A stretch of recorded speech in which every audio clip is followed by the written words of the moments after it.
আহ, সেই একই গন্ধ। পচা, এই বিড়ির প্যাকেটটা তোকে কে দিয়েছে? একটা বিড়িখোর বুড়ি। বিড়িখোর বুড়ি? তার মানে আমার মা। এটা এটা মায়ের হাতের তৈরি বিড়ি। একই বিড়ি অন্যজনও তৈরি করতে পারে। নানন্দা, তুমি হয়তো জানো না, আমি কতদিন পরে এই বিড়িটা খেয়ে পেট ঝেড়ে হয়ে গেছি।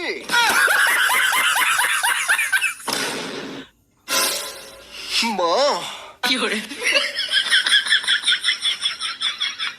মা, তুমি জানো যে আমি তোমার স্পেশাল বিড়ি ছাড়া কিছু খেতে পারি না মা। মা গো, আমাকে একবার একবার তোমার স্পেশাল বিড়িটা খেতে দাও মা। কতদিন আমার পায়খানা ক্লিয়ার হয়নি মা, একবার। মা, তুমি আর বাবা যখন হানিমুনে গিয়েছিলে তখন একটু খৈনি কিনতে গিয়ে আমার বাবা সিঁড়ি থেকে পা ফসকে পড়ে গিয়ে সেই জায়গায় চোট খেয়েছিল। এ কথা তুমি জানলে কেমন করে? কাল রাতে বাবা আমার স্বপ্নে এসে বলে গেছেন, আরো বলে গেছেন বাবা আমার হওয়ার জন্য পাড়ার সমস্ত বিড়িখোরদেরকে একটা করে শান্তি বিড়ির প্যাকেট কিনে দেওয়ার মানত করেছিলেন, কিন্তু বাবা তা দেননি।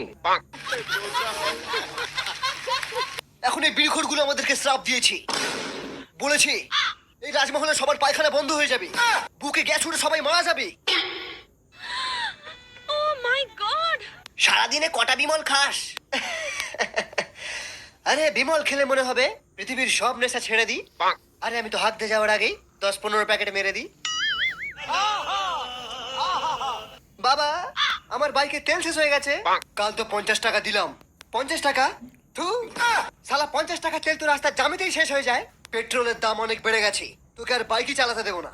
আরে দরকার নেই তোমার বাইকের, আজ থেকে আমি টোটো কিনে চালাবো, নিজের টাকায় বাইক কিনবো।